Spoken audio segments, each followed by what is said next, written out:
freaking crazy story this is. I have been here for 2 months.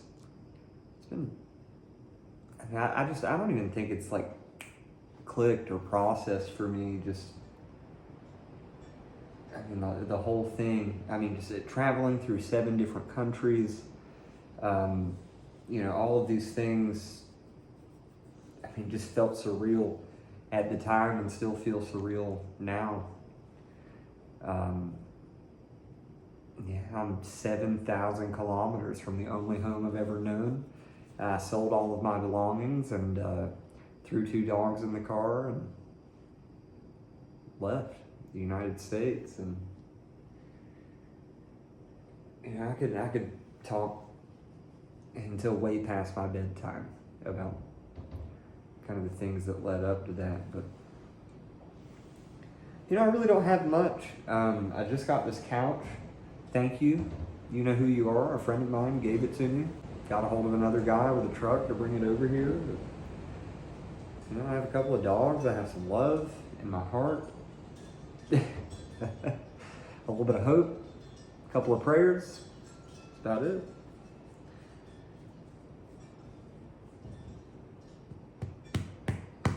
I didn't even have somewhere to sit down in my house for forever, like a month and a half.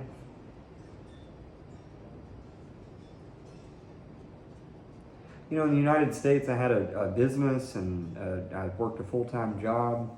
I had a house, I had a small farm. I grew mushrooms, I raised chickens, I propagated plants. I painted, I made art. I was a body piercer, started doing tattoos. And just my entire life as I knew it just crumbled around me. And so I started feeling, what do you do when you try so hard for so long and, and you're just burnt out and you're tired and nothing worked and you feel like a failure, basically.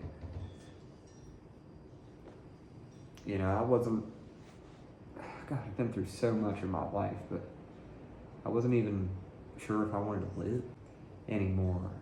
Honestly. So, just got rid of everything and left. What I realized is I didn't need it. I'm just thankful to be alive and living a really modest lifestyle, but a really fulfilling one. I've kind of managed to get away from all the consumerism and just noise. It's just constant onslaught of information. Sometimes I just hang out at the house with the dogs and I'll cook something to eat, Imagine that. Even if just for a moment, being able to slow down and just enjoy life. It's so short. And they say that the definition of insanity is doing the same thing over and over and over again and expecting something different to come out of it. And I felt that's what I was doing.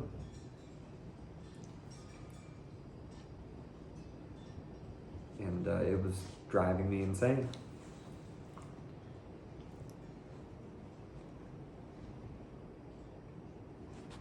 But I'll tell you the story. It's crazy. I'll go ahead and lead with that. But it was about middle of September 2024, so about 4 months ago. I had this dream, and this voice just kept saying Costa Rica. And I was like, what? And I was like, Costa Rica. And I was asking questions, and it was like, no, just go to Costa Rica. And I was like, what? Why? I don't even know where that is. And so I've been on this planet long enough to know that when I feel something intuitively, when I feel something in my bones, ultimately it's up to me as to whether or not I'm going to follow it. But I have always regretted not following that gut feeling. And I don't know, a few weeks go by, I buy a plane ticket, come here about middle October, and I spend about a week. And I just love the place. I mean, if you can imagine, like I had never been outside of the country before, and I just got on a plane, I think it was 4 or 5 hours later, they just, all right, get off the plane. And I got off the plane and I stepped into an entirely new world. Like I may as well be in an alternate universe. Everything is different. Have you ever had a dream where you're trying to read something and you just can't make any sense out of it? Like the letters are totally unintelligible and contain no significance to you whatsoever. Yeah, it was a lot like that at first. But no, ever since I came here, even in the short time I spent my first visit, there's just so many things that there's no way that it should have all worked out that way or that things should have happened in the way that they did, but they did. It was the craziest thing that I had ever done in my life to just say, oh, okay, we're going to sell everything, we're going to follow this plan from this, I don't know what the hell it was. Maybe God or something, but some kind of a divine presence. That was my interpretation. And I just felt it. And there's a lot of things in my life where, the mushroom farm, take that for instance. Everybody looked at me and said, what in the hell are you thinking? And even if they didn't tell me, I know they were thinking it. And I managed to make a decent business out of it for about 6 years. Farming gourmet mushrooms and selling at farmers markets. And so when I have an idea and I feel that it's the right thing to do, I just trust it. And I think to go against that is to go against my own human nature. I think we're a lot more connected to things than we realize. But anyway, not to go off on a tangent.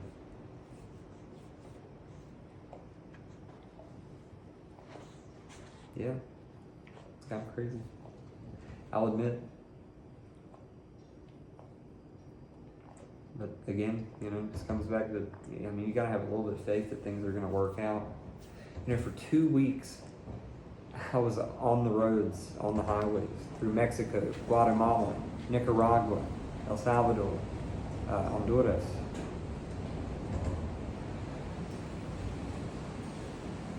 And I got to see all of these places with my own 2 eyes. The entire way we went through. There was no sleeping in the car during that journey. Way too much adrenaline for that. Because I just didn't know what I was getting myself into. And even the guy that I brought with me to help me drive, he was a Latino, a Tico. We were both extremely apprehensive. And we were both extremely, we were scared. We were terrified. Mexico especially. And then come to find out, Guatemala was probably the worst country that I had to go through. Everywhere else was tranquilo. Everywhere else was cool. It was calm.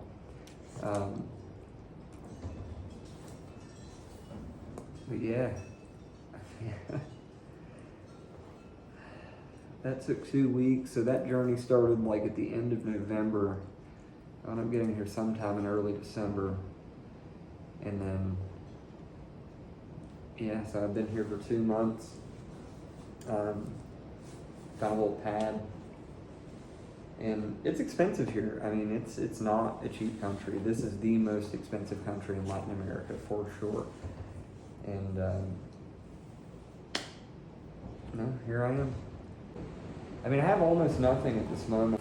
I just got this rice cooker. Wonderful invention. I don't know why we in the U.S. don't have these things or use them. But yeah, it's excellent. You make a big batch of rice, big batch of beans. This is the typical thing here, right? Big batch of rice, big batch of beans. Put it in the refrigerator, which I still don't have yet, working on that as well. And you just have rice and beans with everything. I mean, it's super cheap. It's really good for you. It's really healthy. It's filling. It's good food. You know, you eat a good Tico breakfast, you can go pretty much all day. I mean, you can eat lunch and dinner if you want to, but if you really eat a good breakfast, carry yourself all the way through the day. Anyway, yeah, don't have much. Air mattress, just couch. A couple of gatitas. I love them though. Yeah. Life's alright. It's going pretty good. What's up, doggies?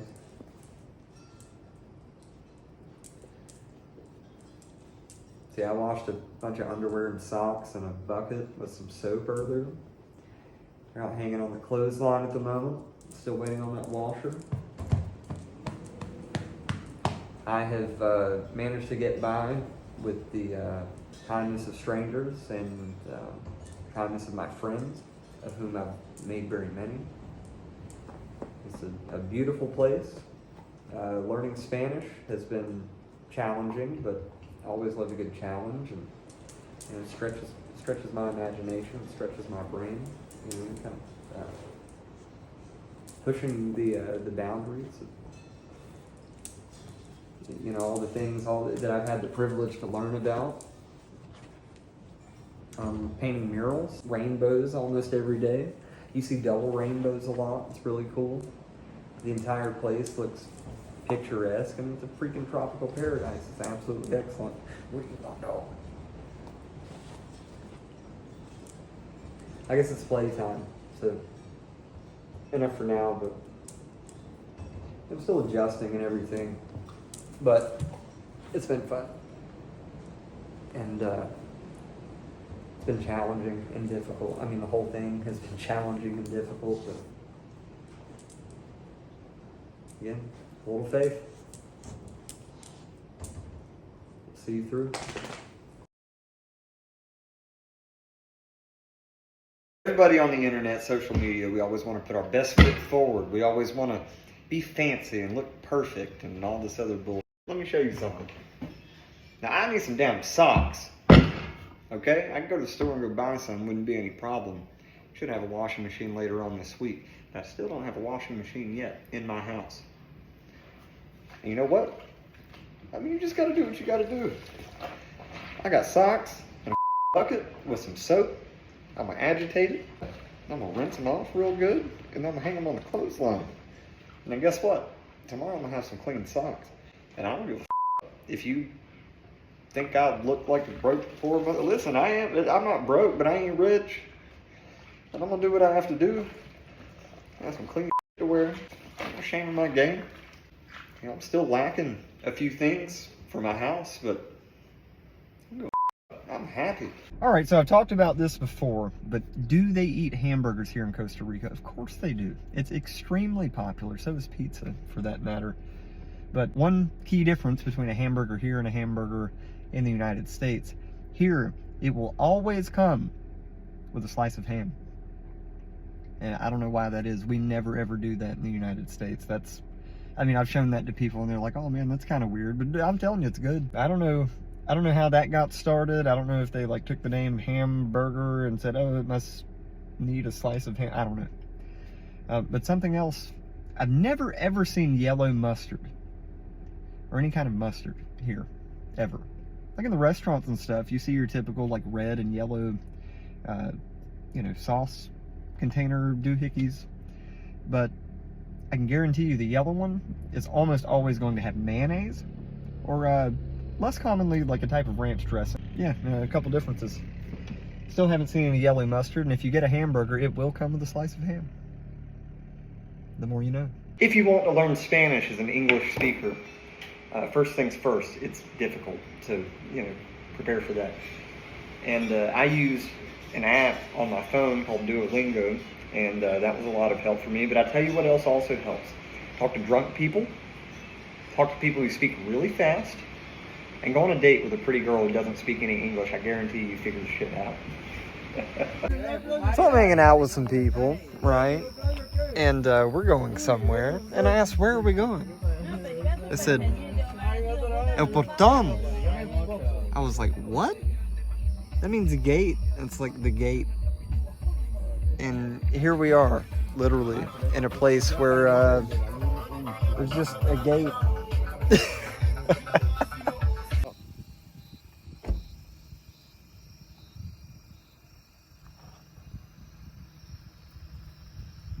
Whoever was the first guy to figure out that you can, for instance, like remote control toys or radio, the person that figured out, oh, if I send a wave through the freaking air and I have a sender here and something that can receive it over here, I can transmit information.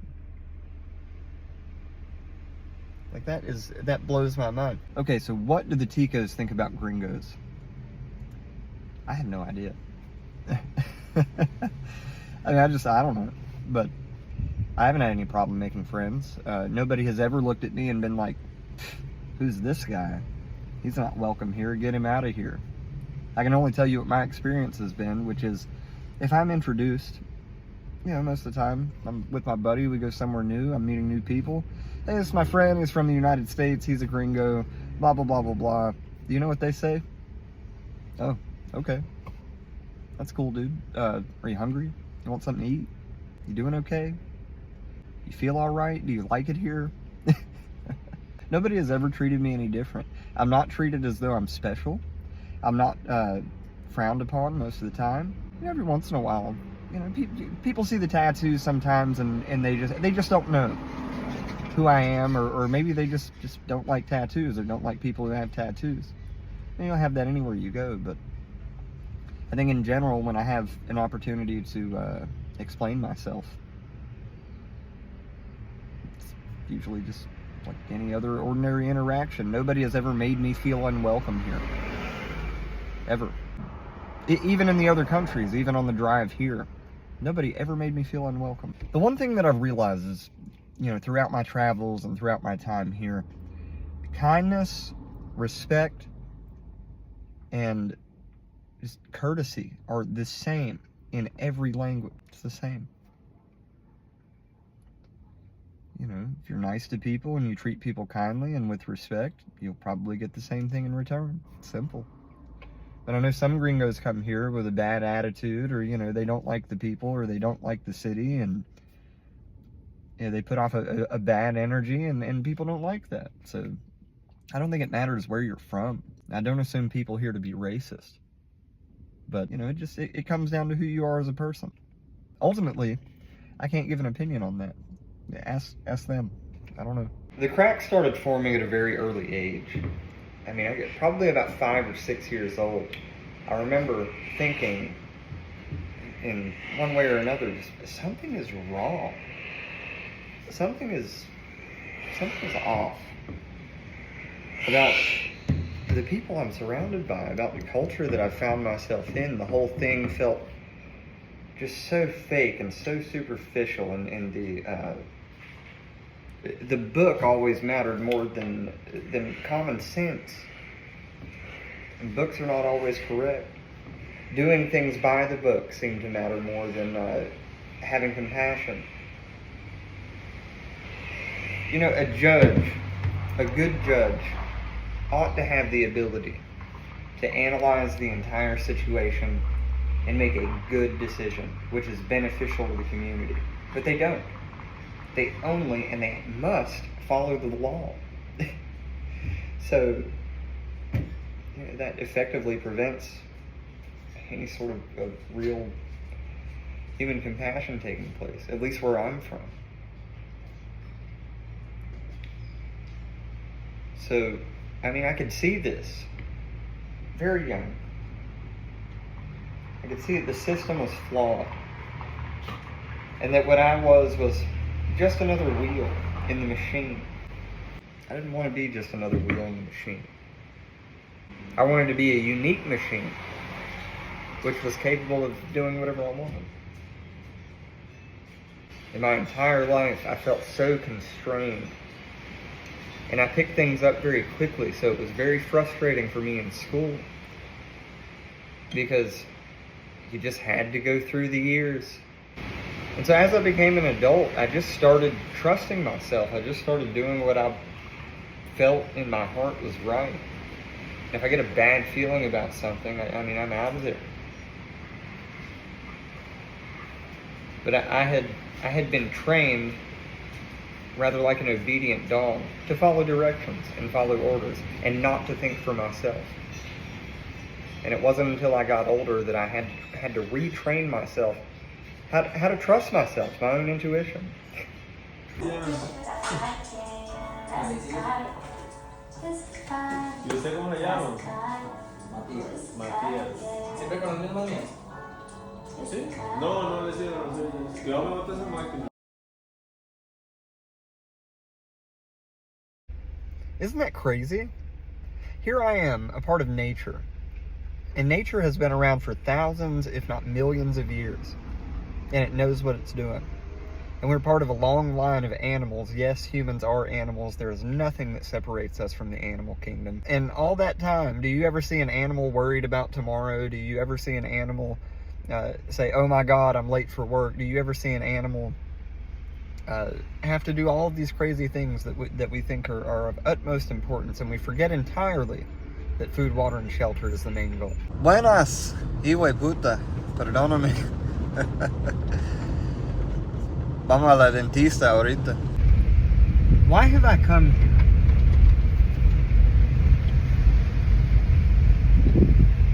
I've thought about that for a long time. I knew that I wanted to. I knew it deep in my bones. And I had no idea even where the place was on a map. But I've thought about this question for quite a long time. And the answer seems to be to learn.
Until you have seen and experienced it for yourself, it's very difficult to wrap your head around just how different the different countries and different cultures are here in Central and Latin America. Different regions will have different phrases, different slang, different customs, different traditions.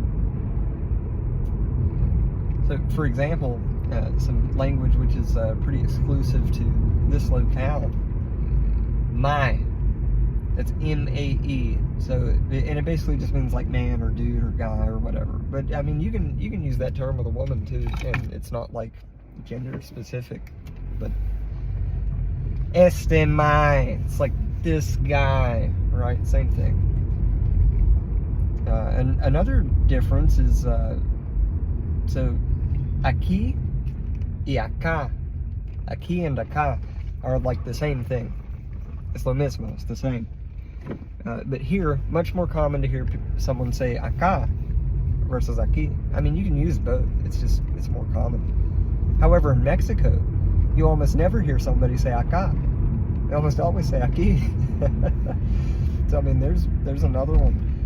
There's certain slang which is only used here. For instance, carepicha, which is like, it's like a shortened version of cara de picha, which is like face of dick, or dick face.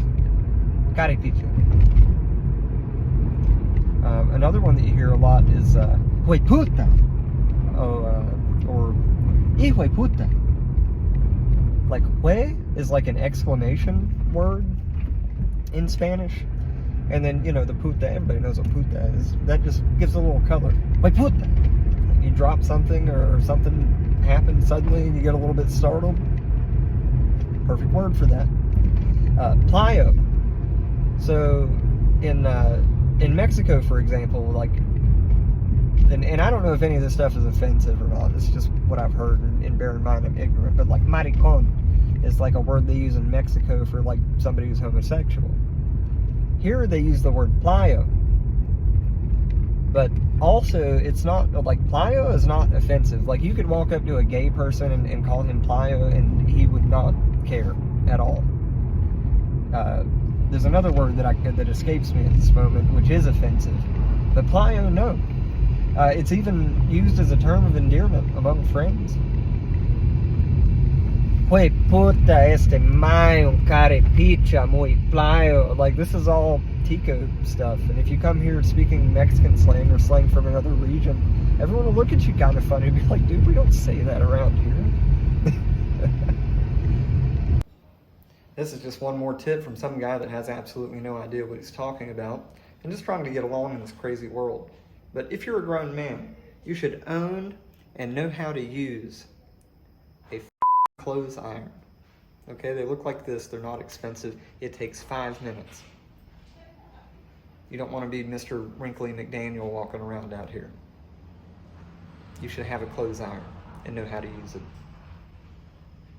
Consequently, this is also how you will know that you are now old. So, wonderful piece of equipment. It is only when you realize fully that you don't need a plan. You don't need one. You don't have to have one. Because we always think, oh, I have to have a plan. I have to have everything figured out for the next 5 years, right now. Buddy, you might not make it another damn 5 minutes. You don't need that. You don't need any plan. You don't need any direction. You don't need any goals. You need food, water, and shelter. If you have those 3 things, you're doing great. But when you realize that, fully, completely, that you don't need it, well, then it becomes fun to make a few plans. Let me have a pen and a piece of paper. Make a few goals. Start crossing those off. Oh, that's a lovely feeling, isn't it? And make a few plans for the future, but you have to remember that plans are only useful to people who are capable of living perfectly in the present moment, because things change. And nothing stays the same. So whether you have a plan or you don't have a plan, who cares? You don't need one. You'll figure it out. Live in the moment. Trust yourself. Trust your instincts. Listen, I have a friend down here in Costa Rica, and I don't want to give his name away or screw up his game at all. But this guy, I don't know what it is about him.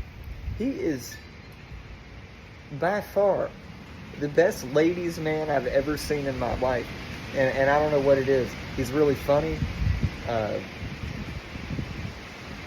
I don't know. And he's super obvious about it. Like, we'll be riding in the car, and he'll be breaking his neck. Staring at some girl. And she's staring back, and he's staring too. And then probably within a couple of days, he's got her phone number. I don't know how he does that. It's like magic. It's fun to watch.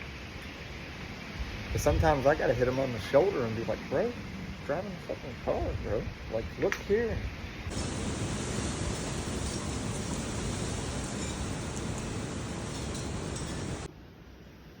I'm gonna marry one of you. I just don't know who yet.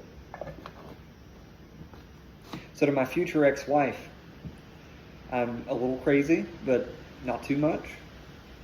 Like, just enough to keep things interesting.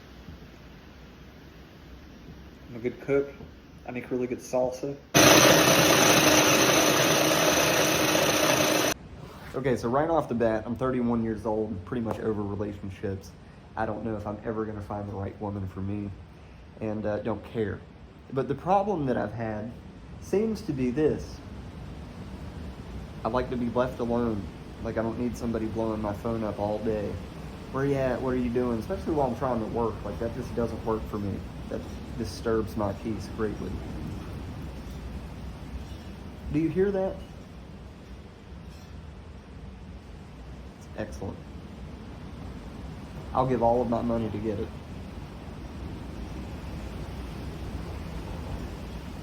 So if I can't find somebody that brings peace to my life, I'd rather hang out with my dogs. And that's something I've heard more than once. If only you loved me as much as you loved those dogs, we'd still be together or whatever. Listen, if I could ever find a woman that's half as cool as one of my dogs, maybe I'd love you the same way. But I don't want a bunch of chaos. I don't want some crazy person coming into my life and disturbing it. Like, I just want to live a peaceful, ordinary existence and share food at the end of the day and sleep together. I mean, it's not that hard. But if I never find it, happy where I am. One thing about the Ticos, oh, they definitely know how to party. They definitely know how to do that. I'm on my third drink of the day. It's 6 a.m. But yeah, y'all are crazy, bro. I can't keep up with y'all. It's just lime and water. It's good for you. Yeah, third one of the day. No, for real. Y'all some party animals. Can't keep up with y'all. Cheers anyway. I mean, just for me, just a little bit of lime, a little bit of water, and a little bit of tequila.